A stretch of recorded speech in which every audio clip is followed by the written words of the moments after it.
Years ago, I started my channel for one thing. I wanted to show off my Halloween movies to everyone, and I wanted to review them because it was my favorite franchise. I wanted to share it with the world. Well, over 10 years later, we're re-reviewing the Halloween movies. The boogeyman is coming.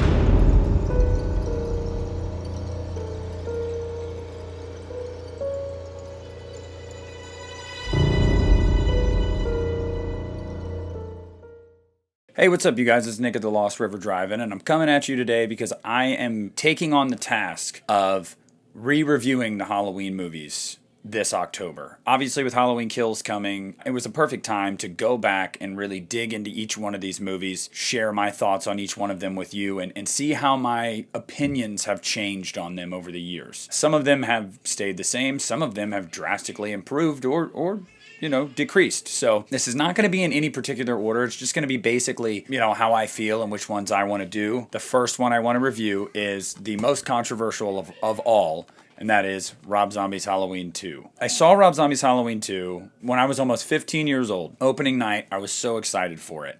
I remember seeing all the TV spots and the trailers and following the production day by day. I would go to Yahoo News and stuff when I would get home from school on the computer, and I would be like, oh my gosh, I'm so excited for this. I go and see it opening night, and what are my thoughts? I was in love with the movie. From day one, I was in love with the movie. I was always a defender of this movie. And when it first came out, there weren't a lot of people like me. It was very popular to hate the movie. It was very popular to hate Rob Zombie. Rob Zombie's Halloween 2 was essentially given the label of being a bastard child movie in the series, like Halloween 3. And I thought wrongfully so. And let's just dissect it a little bit. Why is that? Well, first of all, one of the best things about this movie that I think that Rob does is completely subvert your expectation as a Halloween fan or even just a casual horror fan that knows of Michael Myers. You're not getting your typical Michael Myers storyline here in the sense that it doesn't feel the same, it doesn't look the same, it doesn't sound the same. The focal points in some of the other Halloween movies, in the earlier Halloween movies, were suspense, the unknown. In this world, it's about what you do know. It's brute. It's very unforgiving. It's very, very different than your prototypical Halloween movie. And at this point, this was the 10th movie in the franchise. So at this point, I feel like a lot of us should have been open to that, seeing something new, seeing a totally different new take and iteration of Michael Myers. The style is different. It's very stylistically different. You didn't get your typical Laurie's in the hospital, Halloween 2 type movie. Michael's killing her in the hospital. Rob even does that in a dream sequence just to be like, ha, gotcha. It was an homage, but it was great, but it wasn't necessary because the story that he crafted in this movie it's a character study. You are following Scout Taylor Compton's Laurie Strode, Danielle Harris's Annie Brackett, Brad Dourif's Sheriff Brackett. You're following their development after the events of the first movie. Same goes with Dr. Loomis. Everybody is changed in a way from what happened. And in what way are they changed? What is different? Each character is a little bit different. First, you get a great performance, in my opinion, by Scout Taylor Compton as Laurie Strode. She is very battered. She's very beaten. She's just not her anymore. She embraces the darkness almost and lives in it and chooses to let it overtake her, basically. She's basically giving up on trying to better herself or have a better life. You can see her making half-hearted attempts, but at the end of the day, you can tell that she's just any second ready to just give up. Dr. Loomis is very fame-crazed and very money-hungry, and again, whether you personally like that or not, it's very believable.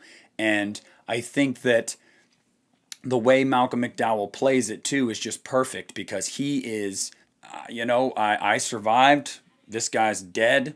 Who cares if I profit off of other people's misery? He was my patient, might as well.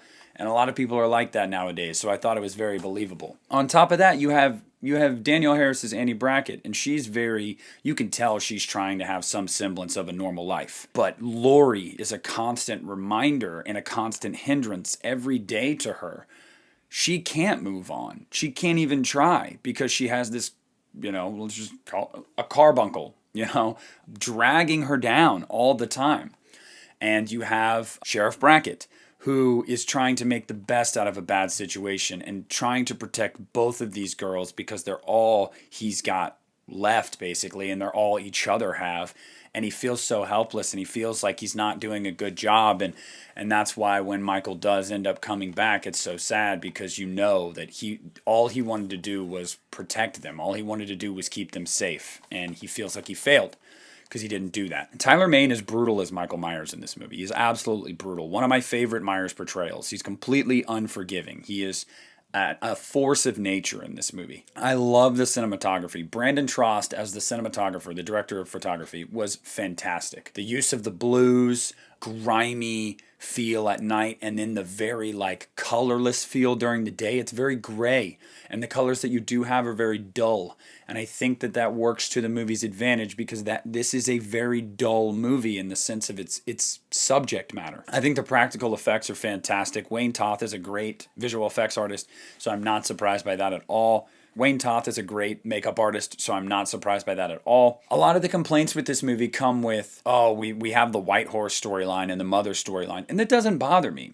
Because in this world of Michael Myers, this Michael Myers is someone that was totally beholden to his mother and would have done anything for her and loved her unconditionally no matter how damaged she was. All he wants is to be with her again. And all he wants is to make her happy and make her proud. And she is his driving force. And the symbolism that you get with the White Horse, although you may see it's a little, you may say, it's a little unnecessary. You don't actually need the physical manifestation of that. I understand that, but I would argue that it's to remind the viewer what kind of headspace this guy is in. This isn't a normal person. This is something else.